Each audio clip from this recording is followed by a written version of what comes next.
मला म्हणजे डिस्क्रिप्शनमध्ये ते लिंक देतात ना, मी अजून दिली नाही आहे यूट्यूबला, तर ते मी देईल तुम्हाला हवा असेल तर तुम्ही खरेदी करू शकता तिथून. रामकृष्ण हरी मंडळी, मी विद्या देशपांडे तुमचं स्वागत करते माझ्या अजून एका नवीन ब्लॉगमध्ये. तर ना बघा, इथं किती गाड्या चालल्यात सांगा. ह्या गाड्या ज्या आहेत ना, सारख्या वाहत आहेत इथून गाड्या सारख्या. मग त्याच्यासाठी ना मला खूप दिवस झाला हा माईक घ्यायचा होता. आणि हा माईक, एक गोष्ट सांगू तुम्हाला, आपण मराठी माणसं का मागं आहोत माहिती आहे का? याचं मागचं कारण असं आहे की आपण खूप नालायक आहोत. म्हणजे आपल्याला, आता तुम्ही म्हणाल आपल्याला का म्हणते, कारण कदाचित तुम्ही म्हणाल की ही स्वतःला शहाणी समजते म्हणून, पण माझं असं वैयक्तिक मत नाही. माझं खरंच खूप चांगलं मत आहे की आपण सगळ्यांनी पुढे जाऊयात. तुम्हाला एक गोष्ट सांगते, आता आजचा विषय आपण थोडासा हे करूया.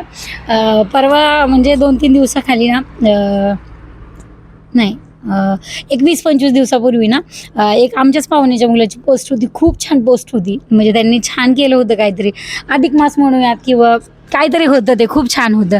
आणि मग छान असल्यामुळं ना मी म्हटलं, आणि मी एवढी खुश झाले ते बघून.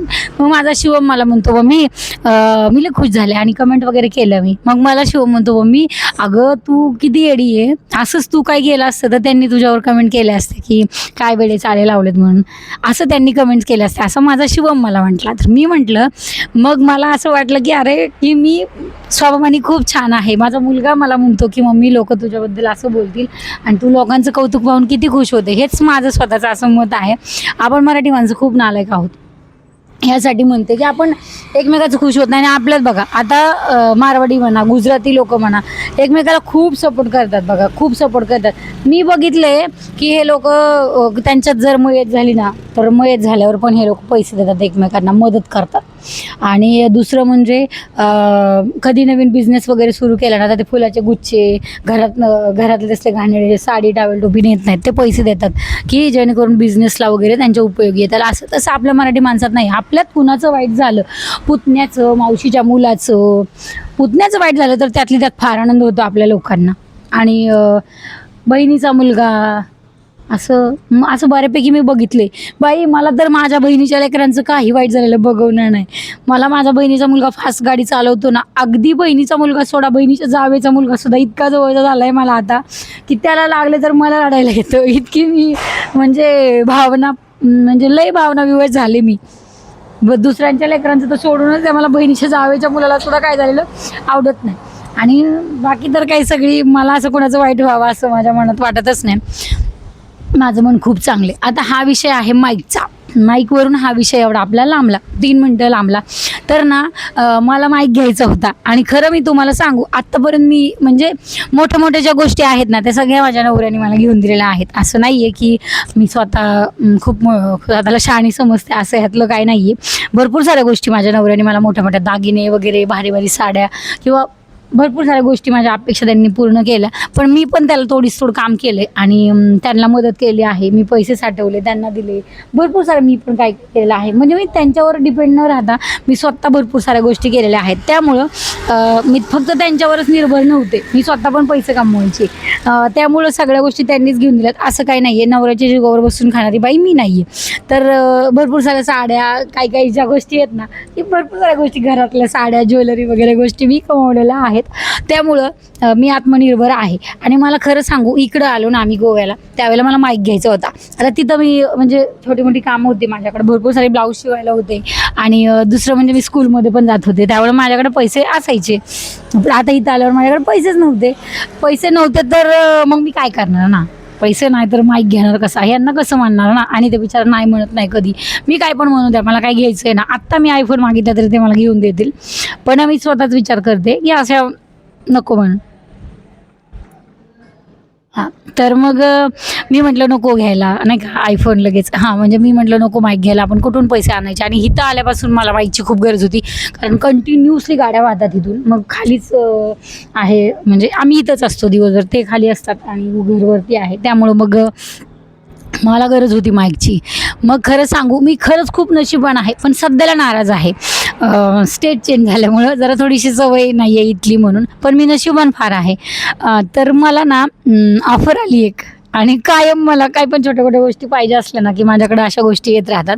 यासाठी खरं तर ओम सावळेचं मी धन्यवाद देईल. म्हणजे त्यांनी मला ऑफर दिली ती आणि त्यांच्याकडून मला एक प्रमोशन करायचे मला 2,000 रुपये मिळाले.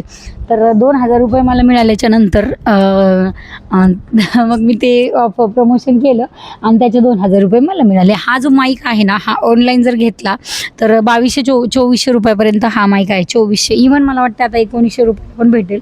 पण मी हा 2,000 रुपयाला घेतलेला आहे आणि हा मला पुण्यातून एक दादा आहेत प्रमोद मागरे म्हणून, त्यांनी मला ते क्रोममध्ये काम करतात, क्रोम नाही विजय सेल्समध्ये काम करतात. मग त्यांनी मला हा माईक घेऊन दिलेला आहे आणि याच्या आधीही त्यांनी मला खूप हेल्प केली, म्हणजे पैसे देऊन हेल्प केली. ते पण म्हणजे मिडल क्लासच आहेत.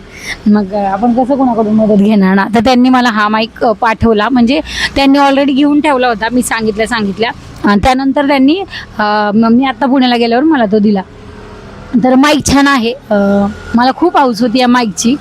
आणि बाकी आता आयफोन घ्यायचा विचार आहे माझ्या डोक्यात. तर तुम्ही मला कमेंटमध्ये सांगा की मी कुठला आयफोन घेऊ. काय होतं माहिती आहे का, शिवमकडे आयफोन आहे, तो आयफोन मीच त्याला घेऊन दिला. मी म्हणजे त्याची ती किरकिर होती रोजची, माझं स्वप्न. एक दिवशी तो मला म्हटला की तुमचं स्वप्न पूर्ण होईल पण माझं स्वप्न पूर्ण होणार नाही. मला खूप राग आला आणि मग माझ्या आईने थोडेसे पैसे दिले, आईने दिले आणि मी 50-60 हजार रुपये घातले आणि बाकी माझ्या मिस्टरांनी घातले आणि आम्ही त्याला आयफोन घेऊन दिला. आता तो मला काही देत नाही, माझं म्हणजे देत नाही असं नाही आहे, त्याचं चांगला आहे, त्याची सवय, त्याचे मोबाईलचे पासवर्ड मला माहिती आहेत, सगळ्या गोष्टी मला माहिती आहेत, मीच घेते. पण तो माझा असं मला वाटत नाही, माझा वाटत नाही, त्यामुळे मला वाटतं की घ्यावा. मग तुम्ही मला कमेंटमध्ये सांगा की मी कुठला आयफोन घेऊ. आणि आयफोन जर घ्यायचा असेल तर मग खूप सारं मला काम करावं लागेल. म्हणजे ही इच्छा माझी सहजासहजी पूर्ण होऊ शकत नाही, म्हणजे जशी माईकची झाली तशी पूर्ण होऊ शकत नाही. त्यासाठी मला मेहनत करावी लागेल खूप सारी. तर मग तुम्ही सांगा मला कुठला मी आयफोन घेऊ. आणि माझा चेहरा आज जरा छान दिसतो असं मला वाटतं. इथं पिंपल्स आला आहे मला. चला बाकी काय, हा आयफोनसाठी म्हणजे ह्या माईकसाठी मी म्हटलं ना की मला काय घ्यायचं म्हटलं की माझ्याकडे पैसे कुठल्या ना कुठल्या मार्गाने येतात. ते प्रमोशन थ्रू आले माझ्याकडे पैसे, त्यासाठी थँक्यू. आणि सोशल मीडियावर मला हे 2,000 रुपये म्हणजे ही प्रमोशन मिळालं, त्यासाठी मला अजून प्रमोशन मिळावेत, जेणेकरून मला नवऱ्याला मागायची गरज नाही लागणार पैसे. तो देतोच पण मला मागायला थोडंसं ऑकवर्ड वाटतं. बाकी काय नाही, भेटूयात नंतर, बाय. आणि हां, तुम्हाला जर हा माईक हवा असेल तर लिंक टाईप करा. म्हणजे ह्या माईकची मी बायोमध्ये लिंक देईल, तिथून तुम्ही खरेदी करू शकता. चांगला आहे माईक, कमी पैशातला आहे. म्हणजे मी बऱ्यापैकी ओम सावळेनी कमेंट म्हणजे त्यांनी टाकली होती पोस्ट की त्याच्यावर की तुम्हाला माईक हवा असेल तर तो 7,000 14,000चा होता. म्हणजे आपल्यासारख्या छोट्या क्रिएटरला सध्याला तरी एवढं भारी माईकची गरज नाही आहे. मग हा तुम्ही घेऊ शकता. तर कमेंट करा.